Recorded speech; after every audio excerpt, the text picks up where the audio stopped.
सभी बच्चों को नमस्कार। हिंदी की क्लास में आप सभी का पुनः स्वागत है। आज हम व्याकरण के अंतर्गत उपसर्ग का अध्ययन करेंगे। उपसर्ग यानी कि इसका अगर हम शाब्दिक अर्थ करें तो उप प्लस सर्ग। उप होता है समीप और सर्ग होता है सृष्टि करना, रचना करना। तो इसका अर्थ होता है कि किसी शब्द के समीप आकर के नया शब्द बनाना। तो इसकी परिभाषा बनती है, जो शब्दांश शब्द के आरंभ में जुड़कर नए शब्द का निर्माण करते हैं वे उपसर्ग कहलाते हैं। हमने एक शब्द लिया है हार, ये मूल शब्द है हार, और लेकिन इसके आगे जो जो हम नए शब्दांश जोड़ते जाएंगे उस एक नया शब्द का निर्माण होता जाएगा और उसका अर्थ भी बदलता जाएगा।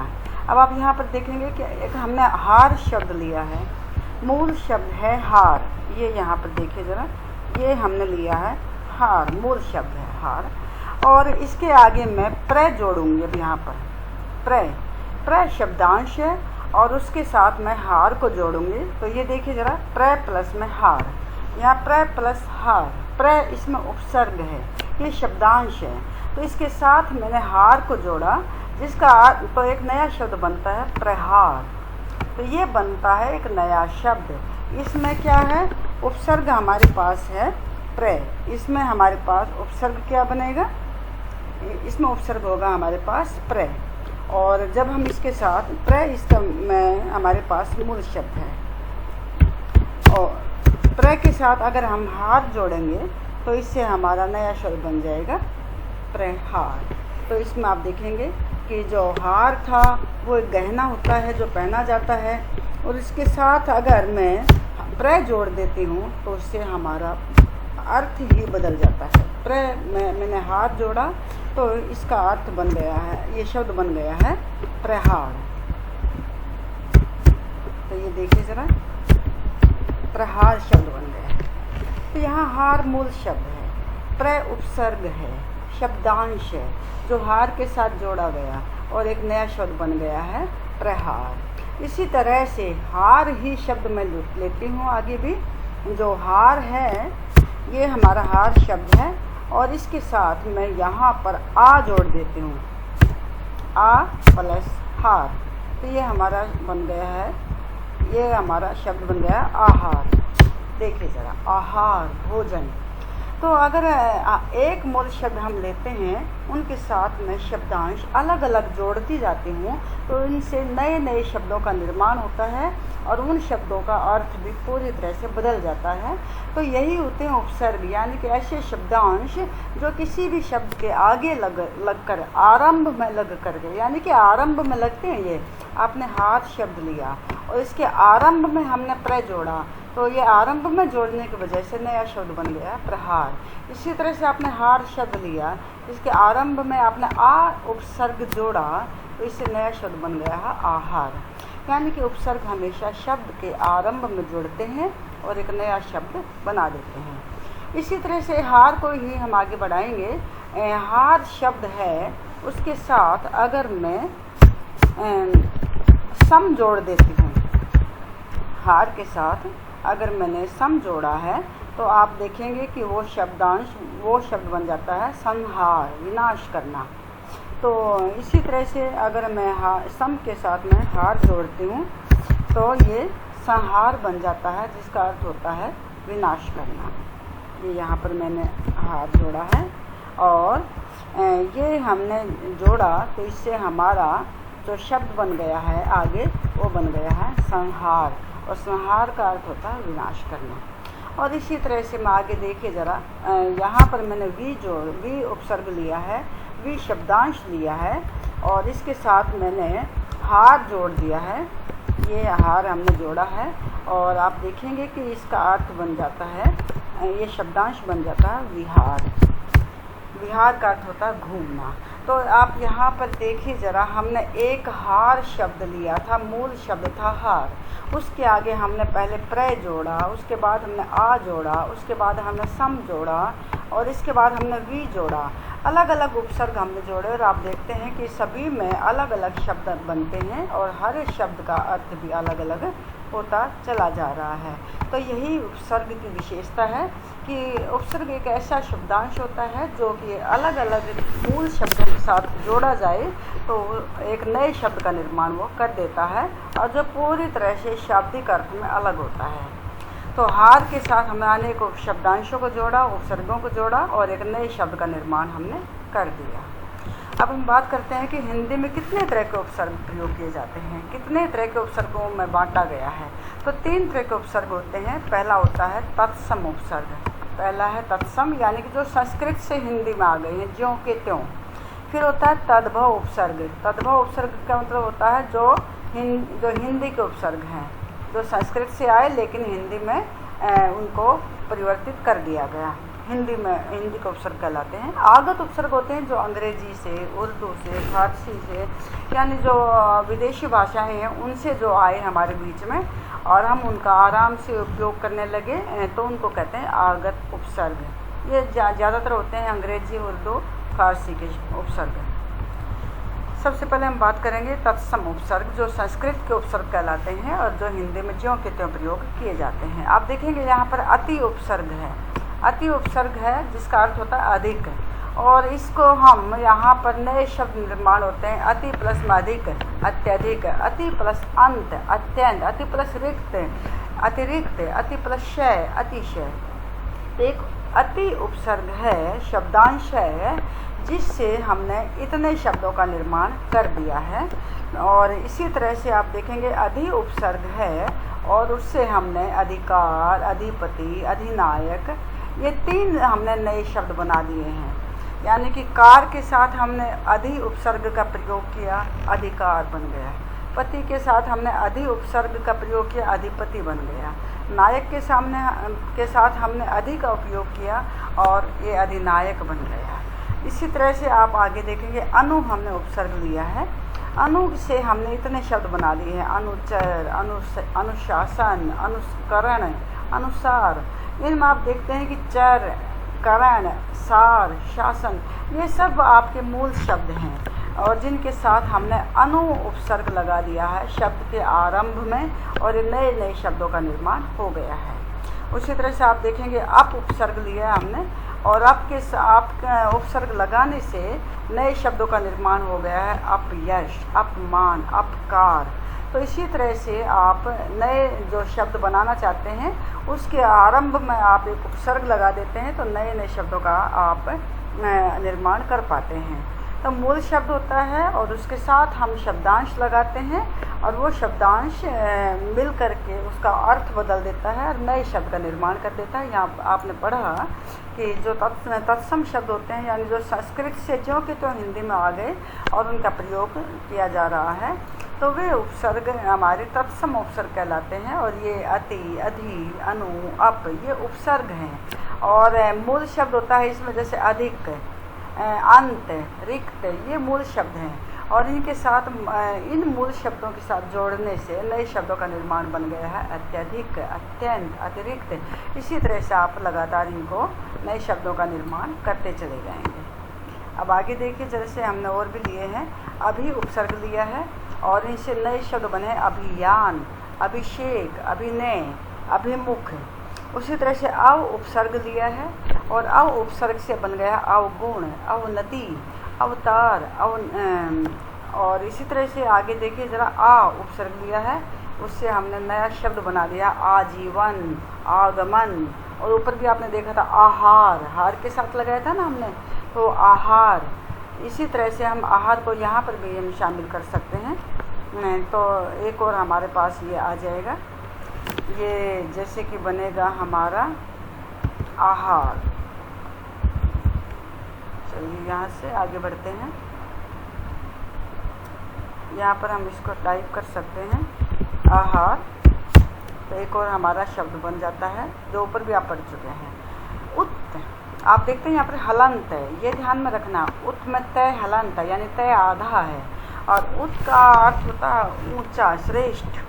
और इससे हमने नए शब्द बनाए हैं उद्गम, उत्कर्ष और उत्तम, उत्पत्ति। उप हमने उपसर्ग लिया है आगे, और उप से हमने नए शब्द बनाए हैं उपदेश, उपवन, उपमंत्री, उपहार। इसी तरह से हम नए नए उपसर्ग का प्रयोग करते जाएंगे और आप देखते हैं कि नए नए शब्द आप प्राप्त करते जाएंगे। जैसे दूर, दूर में र हलंत है, आप ध्यान रखिएगा, दूर में र हलंत है, आधा है र, तो इससे हमने यहाँ देखिए ज़रा, ये र ऊपर चला गया है आधा होने की वजह से। र की एक खास बात होती है, लेकिन यहाँ पर क्योंकि र के साथ आ प्लस हुआ है तो ये दुराचार बन गया है। तो दुर्जन, दुर्गम, दुर्दशा, दुराचार, इनमें दुर उपसर्ग का प्रयोग किया गया है। आगे आप देखते हैं दुष् में से हलंत यानी से आधा है, तो इससे नए शब्द बने दुष्चरित्र, दुस्साहस, दुष्कर। उसी तरह से निर में रे हलंत यानी आधा है, निरपराध, निर्जन, निराकार, निर्गुण, ये हमारे नए शब्द बन जाते हैं। उसी तरह से निश में से आधा है, तो इस निस्सार, निस्तार, निश्चल, ये हमारे नए शब्द बन जाते हैं। तो इसी तरह से हमारे पास बहुत सारे संस्कृत के उपसर्ग हैं जिनके प्रयोग से हम नए नए शब्दों का निर्माण कर पाते हैं। नी, परा, परी, प्र, प्रति, वी, तो इनसे आप देखते हैं यहाँ पर बहुत सारे आपके पास नए शब्द बन जाते हैं। तो यही हमारे होते हैं संस्कृत के उपसर्ग यानी कि तत्सम उपसर्ग। अब हम बात करते हैं तद्भव उपसर्ग की, जो हिंदी के उपसर्ग कहलाते हैं। इसमें आप देखिए ज़रा, ये हमारे पास उपसर्ग हैं, उपसर्ग आया ए, और ए से हमने बना दिया है अछूता, अथाह, अटल, अभाव। अभाव भी इसमें एक नया शब्द बन गया है। तो अभाव, अछूता, अथाह, अटल, इनमें ए उपसर्ग लग गया है। इसी तरह से आगे देखिए अन से बन गया अनमोल, अनबन, अनपढ़, ये सारे उपसर्ग का प्रयोग करने से नए शब्द बन चुके हैं। कुचाल, कुचैला, कुचक्र, तो ये नए शब्द को उपसर्ग का प्रयोग करने से बने हैं। दो उपसर्ग का प्रयोग करेंगे तो हमारे पास नए शब्द आएंगे दुबला, दुलारा, दुधारू। इसी तरह से नी उपसर्ग का प्रयोग हम करते हैं यहाँ पर, तो इससे बनते हैं निगोड़ा, निडर, निहत्था, निकम्मा। इस तरह से हमारे पास आप देखते हैं कि जो शब्दांश हैं वो शब्द के आरंभ में लग जाते हैं, नए शब्द बना देते हैं, तो वही तो उपसर्ग कहलाते हैं। जैसे औ हमने उपसर्ग लिया, अवगुण, अवघर, अवसर, अवसान। इसी तरह से भर हमने उपसर्ग लिया है, इससे हमारे पास शब्द बनेंगे भरपेट, भरपूर, भरसक, भरमार। और सु का उपयोग करने से हम सुडौल, सुजान, सुघड़, सुफल, ये नए शब्द प्रयोग में लेकर आते हैं। जैसे अध, अध पका, अध कच्चा, अध मरा, ये सारे हिंदी के उपसर्ग हैं जो कि प्रयोग किए जाते हैं और उनसे नए शब्दों का निर्माण किया जाता है। उन उपसर्ग से जैसे हम नए शब्द बनाते हैं 29, 59, 39, इसी तरह से 69। पर उपसर्ग का प्रयोग हमने किया है परलोक, पर प्लस उपकार होता है ना, परोपकार, परसर्ग। इसी तरह से बिन उपसर्ग का प्रयोग करने से हम नए शब्द बना पाते हैं। अब है आगत उपसर्ग। आगत उपसर्ग होते हैं जो कि विदेशी भाषाओं से हमारे भाषा में आ गए हैं और हम उनका प्रयोग करते जा रहे हैं। जैसे कि कम, कमज़ोर, कम बख्त, कम अक्ल, तो ये कम उपसर्ग का प्रयोग किया जिससे हमारे पास नए शब्द बन गए। उसी तरह से खुश उपसर्ग है, उसको हम नसीब मूल शब्द के साथ लगाते हैं तो खुश नसीब, खबरी के साथ लगाते हैं खुश खबरी, हाल के साथ लगाते हैं खुश हाल, और खुशबू, बू के साथ लगाते हैं खुशबू। इसी तरह से गैर उपसर्ग है गैर हाजिर, कानूनी के साथ लगाते हैं गैर कानूनी, मुल्क के साथ लगाएंगे गैर मुल्क। इसी तरह से जिम्मेदार के साथ लगाएंगे तो गैर जिम्मेदार। तो हमारा आप देखते हैं कि कितने सारे अनेक नए शब्द हमारे पास बन जाते हैं अगर हम शब्दांश का प्रयोग उनके आरंभ में करने लग जाते हैं। जैसे नापसंद, नासमझ, नाराज, नालायक, तो ना उपसर्ग का प्रयोग किया हमने पसंद के साथ, समझ के साथ, राज के साथ, लायक के साथ, और हमारे पास नए शब्द आ गए। अब बै उपसर्ग का प्रयोग हम करते हैं बनाम, बदौलत, बदस्तूर, बगैर, तो ये नए शब्द हमारे बन गए जब हमने बै उपसर्ग का प्रयोग किया। उसी तरह से आप देख रहे हैं आगे है बा है, बद है, बे है, बा से बाकायदा, बा इज्जत, बा अदब, बा मौका, बदमाश, बदनाम, बदबू, जैसे खुश के साथ बू लगाई तो खुशबू बन गई, बद के साथ बू लगाई तो बदबू बन गई है। किस्मत के साथ बदकिस्मत, और किस्मत के साथ खुश लगा दिया जाए तो खुशकिस्मत है। तो इसी तरह से जो, और देखिए आप अर्थ भी एकदम से बदल जाता है, कहाँ खुश किस्मत और कहाँ बदकिस्मत है, यानी कि उपसर्ग को हमने बदल दिया और एक नया ही शब्द हमारे सामने आ गया। बे के साथ लगाते हैं ईमान, बेईमान, इज्जत लगाते हैं बेइज्जत, चारा लगाते हैं बेचारा, और बे के साथ वकूफ़ लगाते हैं बेवकूफ़। इसी तरह से ला शब्द, ला उपसर्ग हमने लगाया तो आप देखते हैं ला के साथ परवाह, ला के साथ चार लगाया लाचार, वारिस लगाया लावारिस, जवाब लगाया लाजवाब। तो आप देखते जा रहे हैं ना कितने सारे नए शब्द हमारे पास आते चले जा रहे हैं। सर हमने उपसर्ग लिया है, ताज के साथ लगाया सरताज, दार के साथ लगाया सरदार, पंच के साथ लगाया, कार के साथ लगाया तो नया शब्द बन गया है। हम के हमने उपसर्ग लिया हमदर्दी या हमदर्द, हमराह, हम के साथ उम्र लगाया हम उम्र। इसी तरह से हर दिन, हर साल, हर एक, हर बार, तो ये नए नए शब्द आपके सामने आ रहे हैं। ये आप आगत उपसर्ग में ही, अब अंग्रेजी के जो उपसर्ग हम लगातार प्रयोग करते हैं अब उनके बारे में, जैसे कि अंग्रेजी शब्द जैसे कि सब है, सब हमने लिया जज, सब कमेटी, सब इंस्पेक्टर, आप प्रयोग करते जाते हैं ना रोज़मर्रा के जीवन में, आराम से ये प्रयोग करते हैं हम धड़ल्ले के साथ। डिप्टी हमने उपसर्ग लिया, डिप्टी कलेक्टर है, डिप्टी रजिस्ट्रार है, डिप्टी मिनिस्टर है। तो इसी तरह से हमारे पास नए नए शब्द बनते चले आ रहे हैं। वाइस का हमने प्रयोग किया है, viceroy, vice chancellor, vice president. इसी तरह से जनरल के साथ हम जनरल मैनेजर, जनरल सेक्रेटरी। तो आप देखते हैं कि बहुत सारे ऐसे ही हमारे पास जो उपसर्ग हैं। लेकिन इसमें एक बात आपको विशेष ध्यान रखनी है कि आपको समझ आना चाहिए कि ये मूल शब्द कौन सा होता है और इसमें उपसर्ग कौन सा होता है और नया शब्द कौन सा बन पाता है। जैसे कि आप यहाँ देखेंगे, ये देखिए ज़रा, हम यहाँ से लेना शुरू करते हैं। जैसे इसमें मोल मूल शब्द था, मोल इसमें मूल शब्द है और अन उपसर्ग है। इन दोनों को आपस में मिलाया तो हमारे पास नया शब्द बन करके आ गया अनमोल। ऐसे ही जैसे यहाँ पर चाल है, चाल मूल शब्द है और कु इसमें उपसर्ग है और नया शब्द बन गया कुचाल। तो यहाँ पर देखिए ज़रा, यहाँ पर जान मूल शब्द है और सु इसमें उपसर्ग है, नया शब्द बन गया सुजान। तो इसी तरह से आप ऊपर भी देख सकते हैं जो हमारे पास अभी हिंदी के उपसर्ग थे और तत्सम उपसर्ग थे। जैसे कि यहाँ पर बल है, बल इसमें मूल शब्द था, प्रय हमने इसके आगे लगाया उपसर्ग और हमारे पास नया शब्द बन गया प्रबल। इसी तरह से क्षण, यहाँ पर हमारे पास मूल शब्द है क्षण और नया शब्द हमने इसके साथ प्रति उपसर्ग लगाया और नया शब्द बन गया है प्रतिक्षण। यहाँ देखिए पक्ष हमारे पास मूल शब्द है, वी हमने उपसर्ग लगा दिया है और नया शब्द बन गया है विपक्ष।